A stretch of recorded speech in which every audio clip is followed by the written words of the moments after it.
Alright, James DeLacy from Three Times of Fighting. Today I've got another breakdown for you today. Stevan Micic, the 2023 Wrestling World Champion. He just uploaded recently a video of some of his preparation. So this particular video is 6 weeks out. So you can get an idea of how a professional wrestler trains, good or bad, etc, etc. So let's dive straight into the video. So got some wrestling training to start. Not as interesting to us because we want to see the strength conditioning and everything else. So it seems to be the first day of wrestling. What else we got? And then almost looks like, I think the first day is almost like a double day wrestling session, potentially, which is normal. What else we got in here? Oh, that was real. Okay, so at the end of the day, he's in the sauna, and then he is in the ice bath, cold plunge, doing some contrast. Hey, there's even a phone holder on that thing. That's pretty nice. So a bit of contrast therapy here. So if you watched my previous breakdown on KSI when he's jumping in the ice bath, and I mentioned that, you know, for him, it's probably not a good idea. I'm assuming that that video particularly he was far away from a fight because he wasn't doing much boxing at all. So that's what I'm assuming. And in those periods, using external recovery means typically isn't the best idea because you don't want to remove the stimulus to provide the adaptation that you want. You're essentially blunting a lot of the adaptation through doing external recovery means. But 6 weeks out from Wrestling World Championships, this is the perfect time if you're going to do things like ice baths, contrast therapy, etc., to help you recover faster, to be able to train at a higher level or high intensity, higher levels of effort when you're on the mats. It's a really good paper from Francisco Tavares where he took professional rugby players and he had a group through the preseason ice bath at the end of each training day, so 4 times a week, and then the other group didn't. And he found that the group that did ice bath attenuated the decline in vertical jumps. So they didn't see a decrease in vertical jump height as much as the group that didn't ice bath. So essentially you're able to potentially operate at higher intensities later in that week by using the ice bath throughout the week. So doing something like this when wrestling training is ramping up and you're working towards a world championship or even just a local competition that you're training for, perfect time to do something like this if you like it, if you feel good doing it. Obviously there are a few athletes that hate ice baths and these kinds of external recovery means. Don't do it then. Just don't do it. I've worked with plenty of athletes that hate getting into the cold tub, but if you like it and you feel some benefit from it, this is the time to do it. So he's doing a good thing here. So we got day 2. Training session number 1 in the morning. Looks like a wrestling session here. Yeah, I think it's just wrestling. And so a few little games within that session, which is cool to see. So at this level as well, definitely good to have some fun. Most professional athletes are just like big little kids, and you can play all the kids games with them and they thoroughly enjoy it. More wrestling practice. I think that's it for the morning. And then second training session of the day, we have a lot of walking, but okay, we're in the gym. So strength training in the afternoon. So that would be an ideal scenario for a training day as a wrestler, would be to do your most important training in the morning when you're fresh, which would be the wrestling, and then in the afternoon you would do your accessory style training, which would be your strength training or potentially extra conditioning if you need it, whatever that is. And this instance, wrestling. Strength training, obviously depending on your schedule, you can't always abide by that. So if you had to, you could do your strength training in the morning and your wrestling in the evening. Obviously, if you work full time and that's how your classes are or whatever it is, etc., that also works. Strength training, at least with grappling arts, tends to work well. You can do it even directly before, as long as you're not doing any crazy volume. you're pretty good to go on that part. So first exercise we have after that little warm up, we have some back squats, and these are the deepest squats we've seen on these breakdowns so far. I'm not a depth Nazi on squats, especially with sporting athletes. So even if it's slightly above parallel like that in powerlifting terms, perfectly fine by me. I mean, I think they call that a sport back squat anyway.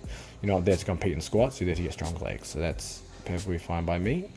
And then he's supersetting here with neck. So that's definitely something that you can take from this, is doing your small accessory stuff, superset it between your bigger compound lifts, and it's going to save you time from having to do these before or after training. So squats superset it with isometric neck stuff. You could do your shoulder stuff, ankle, calf, whatever it is. Small stuff that's not going to impact the rest and recovery between your sets of squats or bench press or whatever it is. You can do your neck work, etc., and get that done. So that's a really good use of time there as well. So think about that. The things you want to avoid doing are, for example, if you're doing pull-ups, like don't do biceps curls, or if you're doing heavy squats or deadlifts, don't do like a lot of high rep ab work, etc. But small stuff like extremities, neck, I guess wrist and grip to some extent. Obviously not if you're going to do pull-ups and things after that. That doesn't make much sense. So looks like they're finishing their squat session with some neck.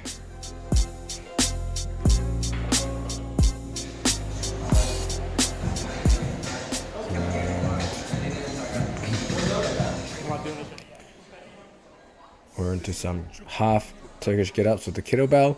I mean, the Turkish get-up is something that gets used. I mean, definitely went through a phase, put it that way. I don't see the full Turkish get-up as a movement that is worthwhile doing. This half Turkish get-up, though, I do think has some value, especially for ground-based athletes, wrestlers, grapplers, etc., that are often in these positions and having to sit up with weight or frame against other people. I think that's a good exercise to use, good for your shoulders, etc. And obviously for your trunk. And then we've got some one-arm dumbbell bench in the back here as well. I really do like one-arm dumbbell bench press. It's in a lot of, well, it's actually in a few of the Sweet House Fighting Underground programs that you'll find in the description. But you can even level that up and make it even more challenging by actually only just having half of your body on the bench and the other half off the bench while doing the one-arm dumbbell bench. It turns into a really wicked anti-rotation style pressing exercise. We've got dumbbell step-ups and we got some abs here as well. These are both solid choices as well. I wasn't a huge fan of the step-up in the past, but recently I have been, especially the barbell version, because you have to be a lot stricter with the movement and you can load it way heavier. Barbell step-ups are really, really awesome. I actually did a whole video on barbell step-ups on the channel. And then just some single leg, I guess, heel touches or leg lowers for some lower ab work. So very simple, minimal training program for strength training, which is really good to see. Not a lot of volume, not to the point where you cannot walk out of the gym, etc. It's just enough to get that stimulus. You're 6 weeks out, still trying to develop strength power, but you don't want it to impact your wrestling training. So it looks like they've gone to the air bikes after that, air bike sprints directly after their strength training. These are maximal effort, it seems, and what was that, 8 to 10 seconds or something like that? So 8 to 10 second sprints, and looks like that's, well, we don't see the rest of it. So they're doing essentially maximal alactic or sprint efforts. I don't know how long they rested, etc. I'd assume it'll be maybe on the minute even, which is still relatively long-ish rest. This is a perfect place to have them within a training program as well, directly after your strength training. And there's a couple of reasons. One of them is just time. And I know many of you watching this, that you're not full-time combat athletes. You don't have time to just add more sessions into the training week. And even if you did, you probably wouldn't be wise to always do that. Adding this at the end of strength training gets that session done. You're already warmed up, etc. from the strength training. You just go straight into this. You can do your reps. It will take you maximum, depending on what you're doing, 10, 15 minutes.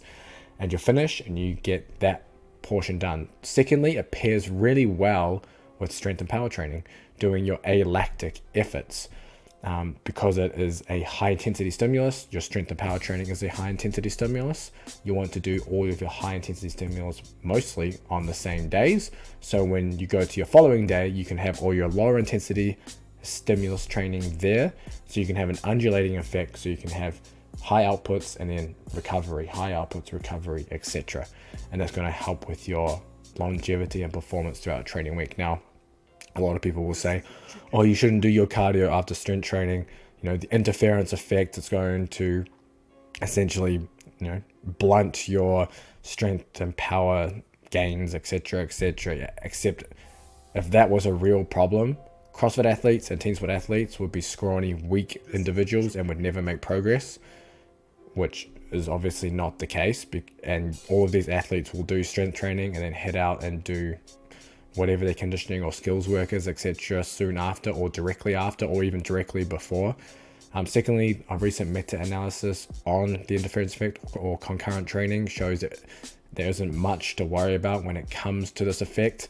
Now, if you're a competitive strength athlete or bodybuilder, yeah, of course, there's probably something you want to avoid. But you guys watching this likely aren't competitive strength athletes or bodybuilders, because this is a combat sports channel. So if you're in combat sports, don't worry about this interference effect. You just need to get the work done and figure out the best way to do that. Now, you wouldn't go do these efforts before you did all your squats and everything else in there, just because the fatigue you incur from something like this is just going to make that session poor. You're not going to get much out of it. But in this order, perfectly well done. So just bear in mind, all the 2.0 versions of Dominate the Mats, Ring and Cage, and the Sweet Science Fighting Underground actually all have the alactic effort days now directly after one of the strength training sessions to save a day and give you some of your time back and be able to do the stuff. So you can check those out too. Day 3 recovery, so they're just walking around. So it's actually really well done. Stevan Micic, hopefully I said that right. That's a good little few days of training. The way it was structured was really good. The content of the training is good. His recovery methods, right time, done well. So in terms of the breakdowns we've done so far, Stevan has he's doing them right. He's doing it right. And I think at the end there, so shows his finals there. So he ended up winning the first world champion from Serbia, winning the 2023 World Championships for wrestling. Now, we can't take, I guess, you can't say whether someone's training is good or bad based on their results in their sport, which sounds counterintuitive, but there are plenty of athletes. I mean, we can go back and look through some of my other breakdowns that have dog shit training but are top of their sports. And that's because the sport itself, if you're very talented and very good at your sport, everything else doesn't matter. And you're going to make it despite what you do in training. And there are plenty of other examples within other sports, LeBron James being one, Usain Bolt being another, when you see some of their weight training videos. What matters when we're talking about the training in general of what is good is they adhere to sound training principles, which means they can be applied to your training who potentially isn't some genetic sporting freak like these guys. But Stevan has kind of paired it well. He's a very, very good wrestler, winning the world championships, and his training is sound and on point too. So yeah, I enjoyed this breakdown. I enjoyed seeing a professional combat athlete doing things right and not just throwing a whole bunch of shit at the wall and hoping for the best. So stay tuned for some more breakdowns.